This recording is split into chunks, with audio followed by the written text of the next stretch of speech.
Hello friends, ಸೋಮವಾರ ಮಂಗಳವಾರದ blog ಇದಾಗಿರುತ್ತೆ. ನಾನು ಫ್ರೆಶ್ ಅಪ್ ಆಗಿ ಬಿಸಿ ಬಿಸಿ ಟೀ ಕುಡಿದ್ಬಿಟ್ಟು ಸರ್ಕಲಲ್ಲಿ ಬಂದರೆ ಒಂದು ಕಿಕ್ಕು ಕಣ್ರಿ. ಬೆಳಗ್ಗೆ ಟೀ ಕುಡಿಯೋದು ಒಂದು ಅಭ್ಯಾಸ ನಮಗೆ. ಸೊ ಟೀ ಕುಡಿದ್ಬಿಟ್ಟು ನಾನು ಬಂದಿದ್ದೆ, ಸ್ವಲ್ಪ ಪೈಂಟ್ ಮಾಡಿಸ್ಬೇಕಿತ್ತಲ್ಲ ಮನೆಗೆ. ಸೊ ಪೈಂಟ್ಗೆ ಐಟಮ್ ತೊಗೊಳ್ಳೋಣ ಅಂದ್ಬಿಟ್ಟು ನಮ್ಮದೇ ಆದ ಮಿಕ್ಕೆರೆ ಸುನಿ ಪೈಂಟರ್ ಅಂಗಡಿಗೆ ಬಂದೆ. ಸೊ ಅಲ್ಲಿ ವಿಧವಾದ ಐಟಮ್ಗಳಿದ್ವಲ್ಲ, ಸೊ ತಗೊಳಪ್ಪ ನೀನು ಏನಿರ್ಬೇಕು ಎಲ್ಲ ಅಂದ್ಬಿಟ್ಟು ಒಂದು ಕಡೆಯಿಂದ ಬಿಲ್ ಹಾಕ್ಸಿದ್ರು ಅಂದ್ಬಿಟ್ಟು ಎಲ್ಲ ಫೈನಲ್ ಆಯಿತು. ಅಣ್ಣ ತಗೊಬಂತ ಇದ್ನ ಒಂದೊಂದಾಗಿ ಸ್ಕೂಟ್ರಲ್ಲೇ ಶಿಫ್ಟ್ ಮಾಡಿದ್ವಿ ಮನೆಗೆ ಹತ್ತಿರ ಅಲ್ವ ಅಂದ್ಬಿಟ್ಟು ಒಂದೊಂದೇ ಕ್ಯಾನ್ ಎತ್ಕೊಂಡು. ಸೊ ಅಲ್ಲಿ ಎಲ್ಲ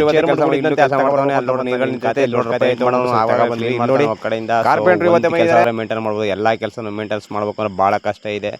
ಸೊ ನನ್ನ ಅನುಭವವುಳ್ಳ ಮಾತು, ದಯವಿಟ್ಟು ಯಾರೇ ಮನೆ ಮಾಡಬೇಕಾದ್ರೂ ಸ್ವಲ್ಪ ಅಮೌಂಟ್ ಮಡಿಕೊಂಡು ಕೆಲಸ ಮಾಡಿ. ಸೊ ನಂತರ ಯಾರೂ ಇದು ಮಾಡೋಕ್ಕೆ ಹೋಗ್ಬೇಡಿ. ಇದು ನಾನು ಅನುಭವಿಸಿರೋದಕ್ಕೆ ನಾನು ಹೇಳ್ತಿರೋದು. ದಯವಿಟ್ಟು ಸಾಲ ಸೋಲ ಮಾಡಿ ಮನೆ ಅಂತೂ ಮಾಡೋಕ್ಕೆ ಹೋಗಬೇಡಿ. ಸೊ ಸಡ್ಡಲ್ಲಿದ್ದರೂ ಸುಧಾ ನೆಮ್ಮದಿ ಇರುತ್ತೆ ಅಂತ ಹೇಳ್ತಾರೆ ಹಿರಿಯರು.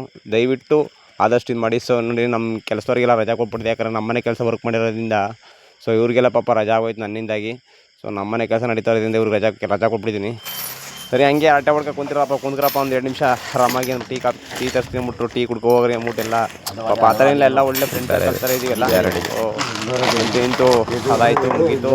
ಸೊ ಮತ್ತೆ ಇದೆಯಲ್ಲ ಕಿಟಕಿ ಸಟ್ರಸ್ ಐಟಮ್ಗಳು, ಲಾಕ್ಗಳು, ವಿಧವಾದ ಮಾಮೂಲಿ ಇದೆಯಲ್ಲ ಕಿಟಕಿ ಗ್ಲಾಸು ಆಳೋದು, ಅವೆಲ್ಲನೂ ಮತ್ತೆ ಪುನಃ ಇನ್ನೊಂದು ಬಿಲ್ ಹಾಕ್ಸ್ತೆ ಅದು. ಸೊ ಇವತ್ತಿನ ಬ್ಲಾಗ್ ಇದು. ಇವತ್ತೆಲ್ಲ ಐಟಮೆಲ್ಲ ತೆಗಿಸ್ಬಿಟ್ಟು ಡೋರ್ಗೆ ಲಾಕೆಲ್ಲ ಪ್ಯಾಕ್ ಮಾಡ್ಬಿಟ್ಟು ಬಿಲ್ ಹಾಕಿ ಬಾಸ್ ಅಂದ್ಬಿಟ್ಟು ಎಲ್ಲನೂ ತಗೊಂಡೆ. ಸೊ ಒಳ್ಳೊಳ್ಳೆ ಲಾಕ್ಗಳಿದೆ, ನಿಂಗೆ ಯಾವ್ದು ಬೇಕು ತಗೊಳ್ಳಿ ಅಣ್ಣ ಅಂದರು.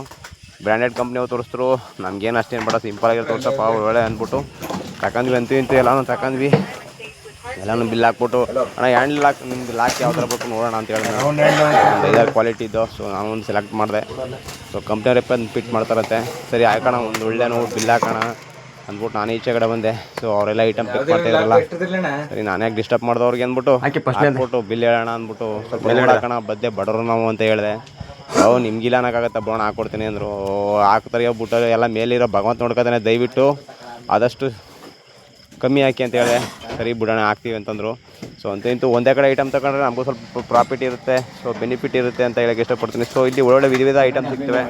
ಸೊ ದಯವಿಟ್ಟು ಇಲ್ಲಿ ಬಂದು ಒಮ್ಮೆ ಭೇಟಿ ಕೊಡಿ. ಮಿಕ್ಕೆರೆ ಸರ್ಕಲ್ ಸುನಿ ಪೈಂಟರ್ ಹಾರ್ಡ್ವೇರ್ ಅಂಗಡಿ. ಸೊ ಯಾರೆಲ್ಲ ಈ ನೋಡಿಲ್ಲ, ದಯವಿಟ್ಟು ಕಾಂಟ್ಯಾಕ್ಟ್ ನಂಬರ್ ಹಾಕ್ತೀನಿ, ದಯವಿಟ್ಟು ಇಲ್ಲಿ ಕಾಂಟ್ಯಾಕ್ಟ್ ಮಾಡಿ. ಒಳ್ಳೊಳ್ಳೆ ಐಟಮ್ಗಳು ಸಿಗ್ತವೆ, ವಿಧವಾದ ಮರಗಳು ಸಿಗ್ತವೆ. ಸೊ ಅದನ್ನು ಮುಗಿಸ್ಕೊಂಡು ನಾವು ಹಬ್ಬಕ್ಕೆ ಹೋಗ್ಬೇಕಿತ್ತು. ಇವತ್ತು ರಾಮನಹಳ್ಳಿಯಲ್ಲಿ ಹಬ್ಬ ಇದೆ, ಮುಗಿಸ್ಕೊಂಡು ನಮ್ಮ ಕೆಲಸ ಹೋಗ್ತಿರಲಿಲ್ಲ, ಅದಕ್ಕೆ ಇವತ್ತು ಬಂದ್ವಿ. ಸೊ ಅಲ್ಲಿಂದ ಬಂದ ತಕ್ಷಣ ನಾವು ಇದು ಸ್ವಲ್ಪ ಮನೆ ರೈಟ್ ಮಾಡಿಸ್ಬೇಕು ಅಂತ ಹೇಳಿದ್ರು. ಸರಿ ಬಿಡಿ ಚಿಕ್ಕಮ್ಮ ನಾನು ಬರ್ತೀನಿ ಅಂತ ಹೇಳಿದೆ. ಸೊ ನಮ್ಮ ಚಿಕ್ಕಪ್ಪತ್ತಿ ಇರೋಗ್ಬಿಟ್ಟು ಒಂದು 4 ಡೇಸ್ ಆಯಿತು. ಸೊ ಒಂದು ಹೆಣ್ಮಗು ಒಂದು ಗಂಡು ಪಾಪು ಇದೆ, ಚಿಕ್ಕ ಮಕ್ಕಳು ಈಗೂ ಇನ್ನೂ. ಸರಿ ಚಿಕ್ಕಮ್ಮ ನಾನು ಮಾಡ್ಕೊಡ್ತೀನಿ ಬಿಟ್ಟು ತರಕಾರಿಸ್ಕೊಂಡು ಬರ್ತೀನಿ ನಾನು ಅಂದ್ಬಿಟ್ಟು, ಹಬ್ಬ ಮುಗಿದೋಗ್ಲಿಲ್ಲ ಅಂದ್ಬಿಟ್ಟು ಹೇಳಿದೆ ಅಮ್ಮನಿಗೆ. ಸರಿ ಅಂದ್ಬಿಟ್ಟು ಟೀ ಕಾಫಿ ಕೊಟ್ಟರು, ಕುಡ್ಕೊಂಡೆ.